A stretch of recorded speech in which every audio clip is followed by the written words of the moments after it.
नित्यं जातवेदसं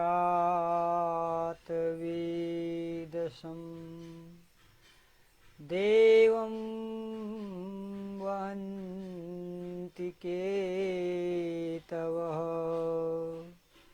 दृशे विश्वाय सूर्यम् दृशे विश्वाय सूर्यम्। इन बाह्य चक्षुओं से वह दृष्टि में न आया, तेरा पता चाहा लगाना पर उसका पता न पाया। होकर निराश जब मैं घर लौटा रहा था, सृष्टि का कोना कोना प्रभु गान गा रहा था। दर्शन प्रभु का करके जब मन मेरा न माना, पर कर खुशी में उसने गाया नया तराना। जीवन में ज्योति प्राणों में प्रेरणा तुम ही हो, मन में मनन बदन में नव चेतना तुम ही हो, नव चेतना तुम ही हो। ओम शांति शांति शांति। धर्म प्रेमी सज्जनों, सादर नमस्ते। आज का विषय है उपासना योग। जब कभी भी हमारे मन में प्रभु से मिलने की इच्छा हो, ध्यान लगाने की जिज्ञासा मन में पैदा हो और उस ईश्वर से अनंत प्रेम जागृत हो, ऐसे समय में हमें किसी एकांत स्थान, पर्वतों की गुफा हो, नदियों का तट हो या स्वनिर्मित मानव गुफाएं हों, अथवा एकांत शुद्ध वातावरण जहाँ पर हो, वहाँ पर हम निश्चित समय से बैठ करके सर्वप्रथम अपने मन को शुद्ध करें। उपासना जिस मन के द्वारा होना है, उसकी शुद्धि अनिवार्य है। मन की अशुद्धि क्या है? अविद्या, राग, द्वेष, अभिनिवेश, अस्मिता, ये मन की अशुद्धियां हैं। काम, क्रोध, छल, कपट, मोह इत्यादि ये सब मन की अशुद्धियां हैं। इसलिए सर्वप्रथम इन अशुद्धियों को दूर करें। मन की अशुद्धि होने से मन क्षिप्त, मूढ़ या विक्षिप्त स्थिति में पहुंच जाता है और शुद्ध होने पर ही वह एकाग्र और निरुद्ध होता है। इसलिए साधक को चाहिए कि सर्वप्रथम अपने मन को शुद्ध करे, जिसके लिए अष्टांग योग है, सत्संग है, स्वाध्याय है, ईश्वर प्रणिधान अर्थात प्रत्येक कार्य को ईश्वर को समर्पित करने की भावना, इन सब उपायों से हमारा मन शुद्ध होता है। फिर दूसरी बात है आत्मा को स्थिर करके, क्योंकि अगर आत्मा स्थिर नहीं होगा तो मन बार बार अस्थिर हो जाएगा, मन अशुद्ध हो जाएगा। मैंने कई बार इस बात को बताने का प्रयास किया है कि मन अपने आप में जड़ तत्व है जो प्रकृति पदार्थों से बनता है और परमात्मा उसका निमित्त कारण है, प्रकृति उसका उपादान कारण है। ऐसे मन को, जो कि स्वयं में जड़ है, चेतन आत्मा को शुद्ध करने की आवश्यकता पड़ती है और स्वयं आत्मा को स्थिर होने की आवश्यकता पड़ती है, क्योंकि आत्मा गतिवान है और गति के विरुद्ध उसको स्थिर करना ये पुरुषार्थ है। इस पुरुषार्थ के लिए ही ब्रह्म यज्ञ होता है। अब यह मन शुद्ध और आत्मा स्थिर कैसे होगा? तो आगे शास्त्र कहते हैं, मन को शुद्ध और आत्मा को स्थिर करने के लिए सच्चिदानंद युक्त लक्षणों से युक्त परमात्मा, जो कि सर्व अंतर्यामी अर्थात सब में व्यापक है, यानी कि मन को स्थिर हम तभी कर सकते हैं जब हम सच्चिदानंद युक्त लक्षणों से युक्त परमात्मा का चिंतन करें। कौन से लक्षण हैं ईश्वर में? सच्चिदानंद, सत, चित और आनंद। सत का मतलब परमात्मा सदा वर्तमान है, उसकी सत्ता विद्यमान है, कोई देश काल परिस्थिति उसको बाधक नहीं करती है,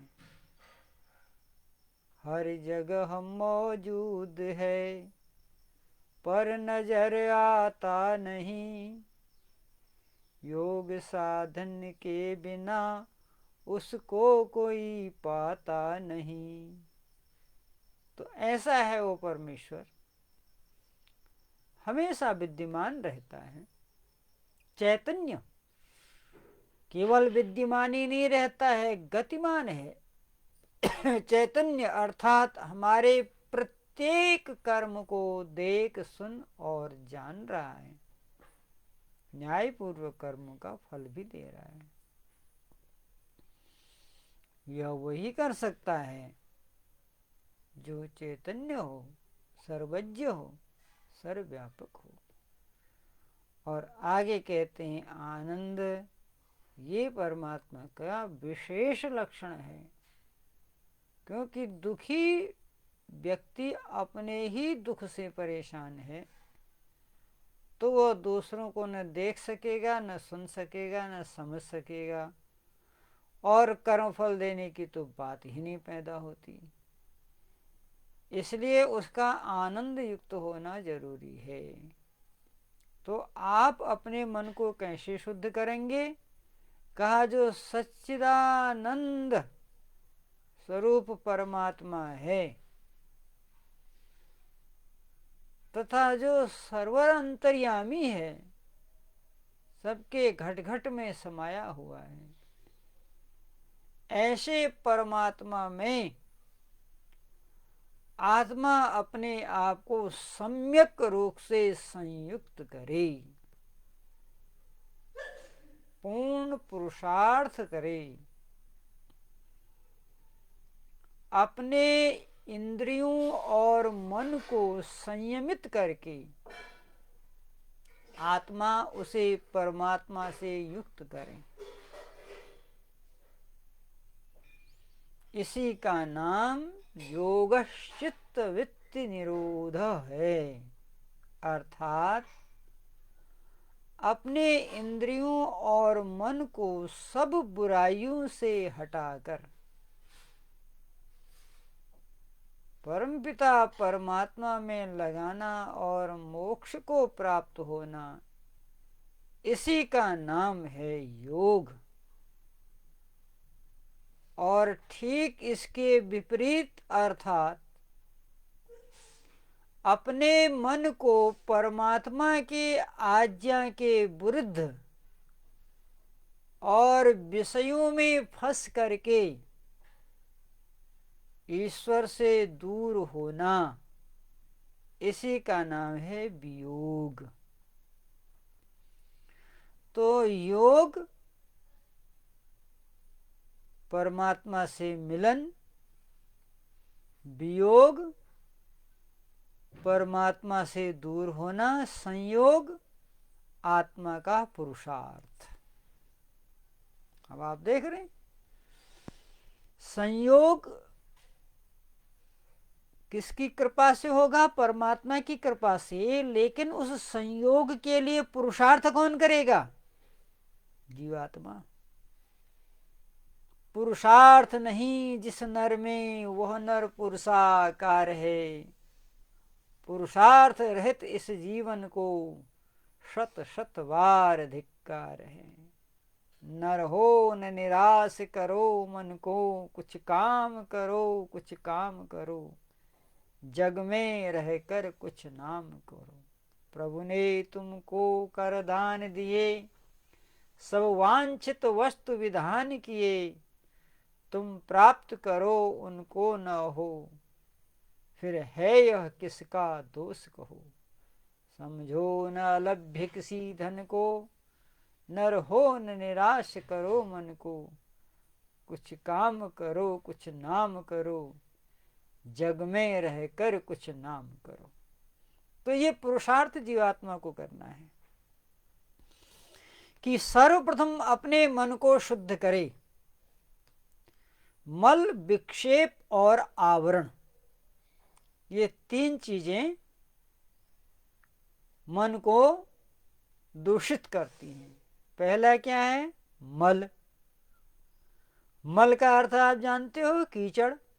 जैसे हम भोजन करते हैं तो भोजन में जो पाचक रस हैं वो तो शरीर में सन्निहित हो जाते हैं। जो पौष्टिक तत्व हैं, जो ऊर्जा देने वाले तत्व हैं, वो तो शरीर का निर्माण करते हैं। और जो दूषित भाग है उसे हम कहते हैं मल। उस मल को और मूत्र को हम प्रतिदिन शरीर से बाहर करते हैं। अगर वह मल मूत्र शरीर से बाहर न हो तो शरीर में विकृतियां पैदा होंगी और शरीर नष्ट हो जाएगा। ठीक इसी प्रकार से मन में भी मल है। ये जो राग द्वेष की भावनाएं हैं, काम क्रोध है, ईर्ष्या है, अभिमान है, ये सब मन के मल हैं। इन मलों को जीवात्मा को पुरुषार्थ करके दूर करना होगा। दूसरा है विक्षेप। विक्षेप तनाव, टेंशन।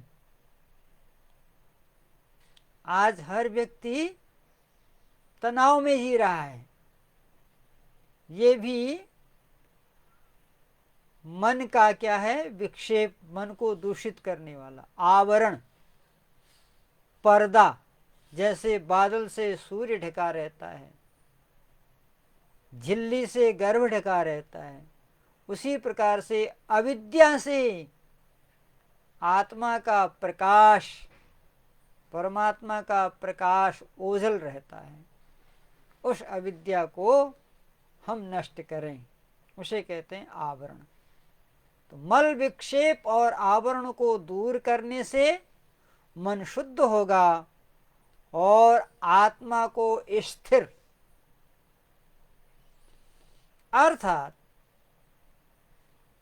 जिन जिन पदार्थों से आत्मा चंचल होता है, किससे चंचल होता है?